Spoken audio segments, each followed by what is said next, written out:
Jake stood at the edge of his porch, his heart hammering against his ribcage. His father, Tim, sat by the curb in his wheelchair, simply trying to drop a letter in the mailbox. What should have been a peaceful morning was shattered by Karen's voice echoing down the street like nails on a chalkboard. Even from a distance, Jake could see Tim's eyes, equal parts hurt and anger. Tim rarely lost his composure, even under pressure, but Karen's outburst clearly rattled him. Jake marched over, fists clenched. "What's going on here?" he demanded, putting himself between Karen and his father. Karen barely acknowledged him, offering only a haughty sideways glance. "Your father's wheelchair is blocking the public walkway," she snapped, her tone dripping with scorn. Jake's jaw dropped. "He's literally just mailing a letter. That's not a crime." Karen let out a dry, humorless laugh. "In my neighborhood," she said, stressing the word like she personally owned the place, "if you can't keep the sidewalk clear, then prepare to face the consequences." Tim inhaled, forcing himself to remain polite. "Look, ma'am, I'm just—" Karen silenced him with a wave of her hand. "Don't ma'am me. If you're an obstruction, that's a violation of the HOA codes. Period." Jake wanted to shout that no such rule existed, but he could tell from Karen's smug expression that she didn't care. She thrived on twisting rules to suit her power trip. Biting back his outrage, he gently pushed his father's wheelchair up the driveway, ignoring Karen's piercing glare that tracked their every move. In that tense moment, Jake made two vows. He would protect his father from Karen's bullying. He would stand up to Karen, no matter how ugly it got. Chapter 2. Unraveling the Neighborhood Nightmare. Tim was a retired Navy mechanic, a man who'd once served his country and returned home looking forward to a quiet, comfortable life. The wheelchair was part of his day-to-day routine, but he never let it define him. He loved their cul-de-sac with its tidy lawns and neat fences, an oasis of tranquility. But Karen's arrival changed everything. From the day Karen moved into her house at the end of the street, she'd taken it upon herself to be the self-appointed queen of the HOA. Neighbors whispered about her early morning inspections, armed with a clipboard and phone camera. If someone's trash can lingered at the curb for 5 extra minutes, Karen would slap them with a violation. If paint on a shutter peeled, she'd threaten a fine. She was relentless. Jake and Tim tried ignoring her at first. "She'll calm down eventually," Tim said, hoping Karen's over-the-top behavior was just a phase. But it turned out Karen wasn't just strict. She was on a blatant power trip. Once she realized Tim used a wheelchair, her hostility multiplied. "She's filing more complaints," Jake said one afternoon, flipping through official-looking notices. "Listen to these. Obstruction of public property. Unauthorized vehicle at curbside." "She's calling your wheelchair a vehicle," Tim sighed, rolling closer to the kitchen table. "I've never heard of anything so ridiculous. It's like she's trying to run me out of the neighborhood." Jake set the letters down, a fresh wave of fury burning in his gut. "I'm going to talk to Greg." Greg was the HOA president, a timid older man whose shoulders always sagged when Karen's name came up. Jake hoped Greg would intervene, but at the tiny HOA office, Greg just looked exhausted. "We have to maintain harmony," Greg said, fiddling with a stack of papers. "Perhaps your father could use a different path or avoid stopping in front of Karen's home." Jake stared at him. "Use a different path? The sidewalk literally runs by her house. There's no other way. He can't float around it." Greg just mumbled something about not wanting to create trouble and suggested Jake speak directly with Karen.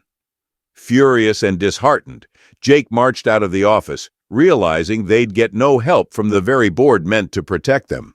Jake's frustration over the wheelchair fiasco was often overshadowed by a bizarre second issue, his driveway lights. He'd installed simple, solar-powered lanterns along the edge of his property, just enough to illuminate the driveway at night. They weren't fancy or obstructive, fully within his boundary line, yet they seemed to infuriate Karen. Every few weeks, Jake noticed smashed remains of plastic and twisted wires. At first, he replaced them without much thought, assuming it was just careless driving on Karen's part, but the pattern kept repeating. One early morning, sipping coffee by the window, Jake caught her in action. Karen backed out of her driveway, then suddenly angled her oversized SUV onto Jake's property, crushing 2 lights with a sickening crunch. She drove off without a glance. Jake's face burned with rage. He rushed outside, waiting for her to park. "Karen, you realize you just ran over my lights, right?" She barely looked up from her phone, flipping her hair. "Those hideous little lamps, they were in my way." Jake clenched his fists. "Your way? They're not even near your driveway. How could they possibly—" Karen shrugged, wearing a smug grin.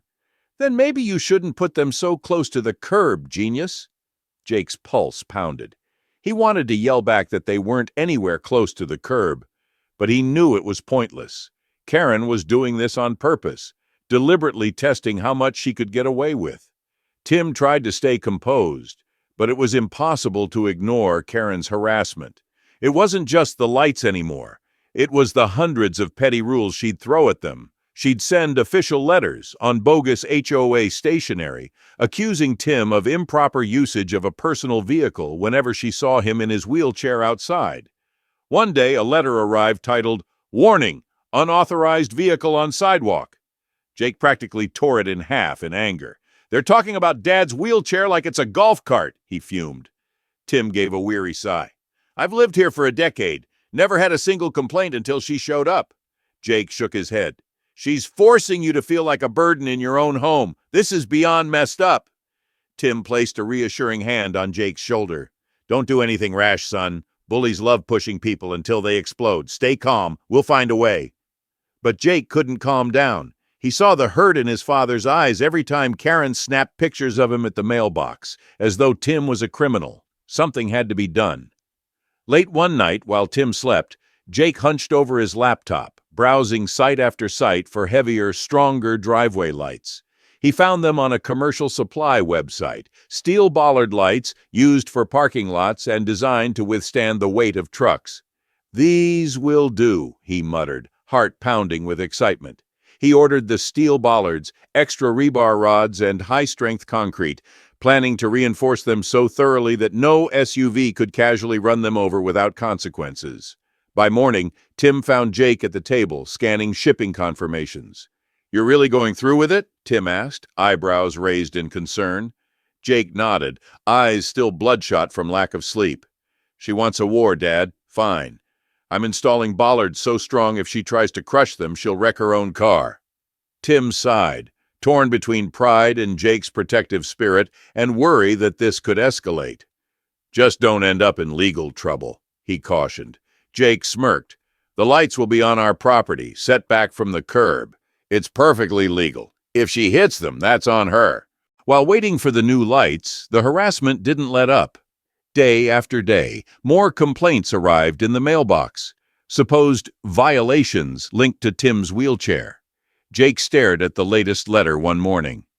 "Residents must not impede thoroughfare with unapproved vehicles." He tossed it aside, glaring out the window. "Dad, she's gone nuts." Tim tried to laugh it off, but the tension was gnawing at him. He'd never been targeted like this before. "Let's just keep documenting everything," he said. "Paper trails matter." Then one afternoon, Jake saw Karen taking pictures of Tim again. She stood half hidden behind a hedge as Tim wheeled back from the mailbox. Something inside Jake snapped. He rushed out onto the lawn, his voice carrying across the yard. "Cut it out!" he shouted. "Stop filming my dad!" Karen turned, her phone still raised. "It's called collecting evidence," she drawled. "Your father insists on rolling all over the place, blocking people's access." Tim frowned, gripping the wheels of his chair. "I'm not blocking anything, Miss Karen. I'm just coming home." Karen smirked.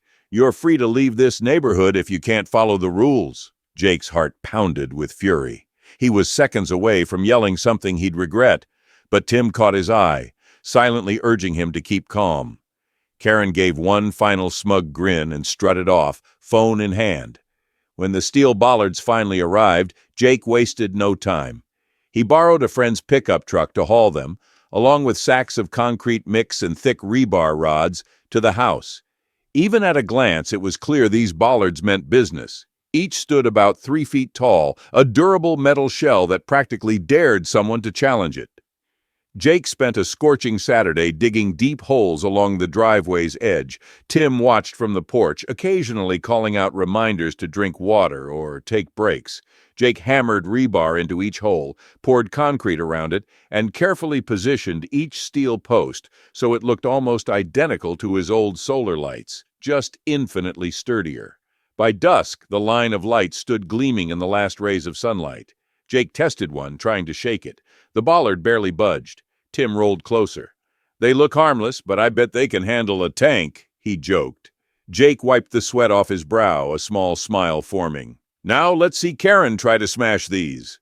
That test came sooner than Jake expected. Late one night, he drifted off on the living room couch, only to wake to a metallic crash and a hideous screeching sound from outside.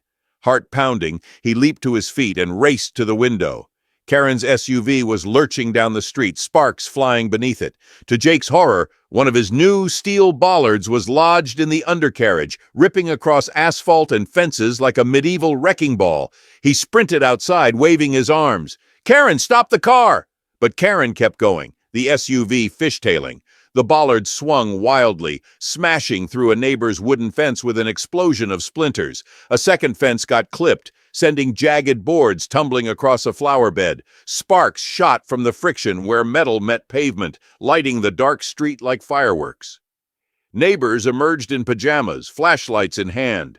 Tim rolled onto the porch, eyes wide with alarm.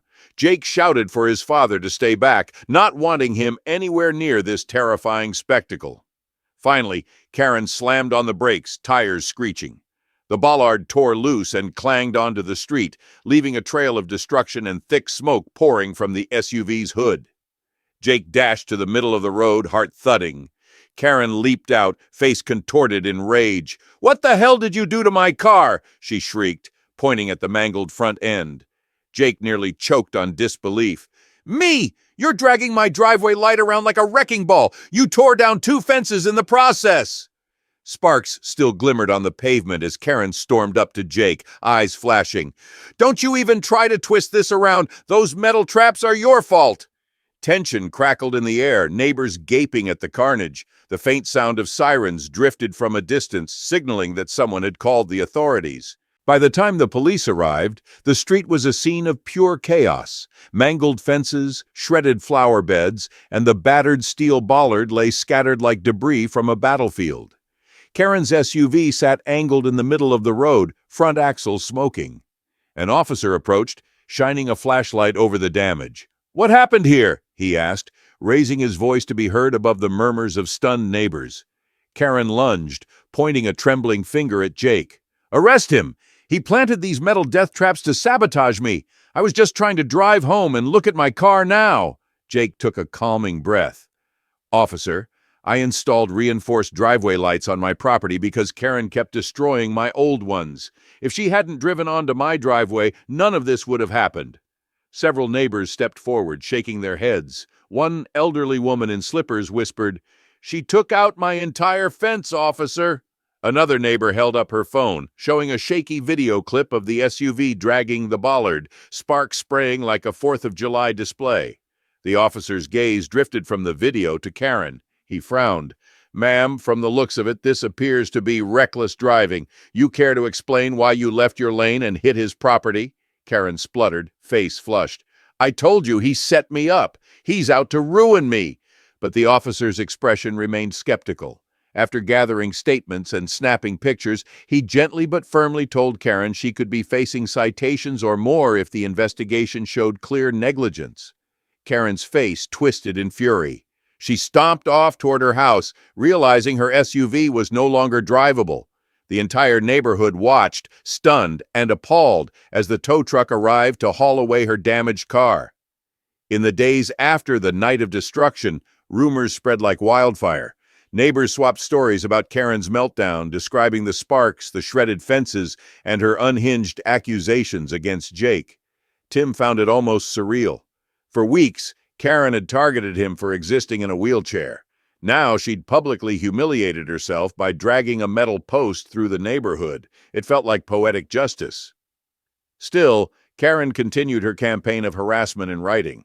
A fresh letter appeared in Tim's mailbox with more nonsense about improper vehicle usage. It threatened fines if he dared to use sidewalks without advance notice.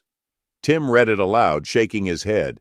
This is insane. Who actually thinks they can ban a wheelchair from the sidewalk? Jake gently took the letter. We can add it to the pile of evidence. She's basically incriminating herself at this point. Meanwhile, neighbors approached Tim more openly, some offering to accompany him when he went outside. We won't let her corner you again, one man said, sincerity shining in his eyes. The support reminded Tim that Karen's reign of terror was collapsing. Karen, refusing to accept blame for the havoc she caused, demanded an emergency HOA meeting. She wanted the board to punish Jake for installing dangerous barriers and to hold Tim accountable for violations. Word got around, and a crowd of curious residents showed up, filling the cramped HOA office to see what would happen. Greg, the HOA president, looked more anxious than ever as he called the meeting to order. Karen stood near the front, arms folded, lips pursed in a permanent scowl. Mr. Wheeler has been deliberately sabotaging my car with those metal posts, Karen began, flipping her hair, and his father's wheelchair clogs our sidewalks. It's an absolute disgrace to the neighborhood. A murmur of disbelief rippled through the audience. Jake stepped up, holding a folder of receipts and photos. I have proof I installed those lights legally and well within my property lines. Karen kept running over my old lamps, so I upgraded. I never forced her to drive onto my driveway. Karen rolled her eyes dramatically. Tell that to my destroyed SUV, she sneered. Greg cleared his throat, scanning some documents. We also have multiple complaints from neighbors about the damage caused when you dragged one of those bollards through fences. Miss Karen. Karen slammed her palm on the desk. Don't blame me for defective equipment. If Jake's devices were up to code, this wouldn't have happened. Jake's anger simmered, but Tim calmly tapped Jake's arm, reminding him to keep it together. The tension in that small office was thick enough to cut with a knife. The meeting turned into a replay of the chaotic night. Several neighbors stood up to speak. Mrs. Alvarez, whose fence had been obliterated, showed photos of wooden boards scattered across her yard. I heard Karen's engine rev. Then I saw the sparks. She never slowed down. Mr. Davis, who lived opposite Jake, described how he watched Karen swerve onto Jake's driveway, hooking the bollard under her car. Another neighbor held up cell phone footage, capturing the exact moment Karen's SUV fishtailed, leaving a trail of debris.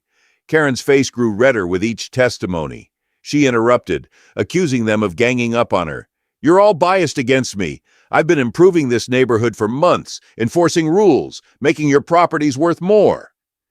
But the evidence was overwhelming. There was no spinning the fact that Karen had left her own driveway, clobbered the bollard, and dragged it down the street. Greg set aside the photos and turned to Karen, choosing his words carefully. It appears that while Jake did upgrade his driveway lights, they were placed within his own boundary. The real issue is why you, Miss Karen, were driving onto his driveway in the first place, and the damage to neighbors' fences, well, that speaks for itself. Karen glared, trembling with fury. She directed one final jab at Tim's wheelchair, calling it an eyesore and claiming he let it block foot traffic. That was the moment the audience collectively gasped, some in shock, others in disgust.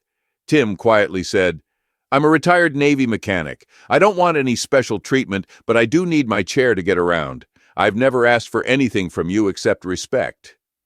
A hush fell over the room. Even Greg looked ashamed that things had gone this far.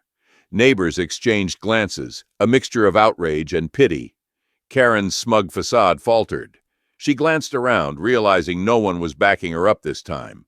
Her usual intimidation tactics weren't working. People saw her for what she was, a bully who had finally gone too far. After hours of back and forth, the situation reached a boiling point. Greg cleared his throat, eyeing Karen like she might explode. Based on the statements and evidence, it's clear there's been repeated harassment of Mr. Wheeler's family, especially targeting his father. As for the crash, the footage shows your vehicle leaving your driveway and colliding with Mr. Wheeler's property. Karen's lip curled. This is a witch hunt. I refuse to listen to any more lies. Greg took a shaky breath. Well, the board will have to deliberate on fines and potential legal actions. But for now, Miss Karen, it looks like you'll be held responsible for the fence repairs and any damage done that night." Jake and Tim watched Karen's face blanch. She stomped around the tiny room, scanning for an ally, but found none. No one seemed willing to rescue her from the mess she'd created. Realizing she was cornered, Karen swiped up her purse, hissing, "You people don't deserve me! This place is a dump! I'm done wasting my time here!" She spun on her heel and stormed out of the meeting, leaving behind a stunned silence. Jake and Tim exchanged glances, their hearts pounding from the emotional weight of it all. For the first time in months, it looked like Karen's iron grip on the neighborhood was slipping away. We won. Week later, the for sale sign appeared on Karen's lawn. If you found this story satisfying, we'd love your support. Hit that like button so more people can discover our channel. Subscribe to stay updated on new stories. Trust me, we've got a bunch more tales to tell. Drop a comment below and tell us which city you're watching from. We love seeing how far our community reaches.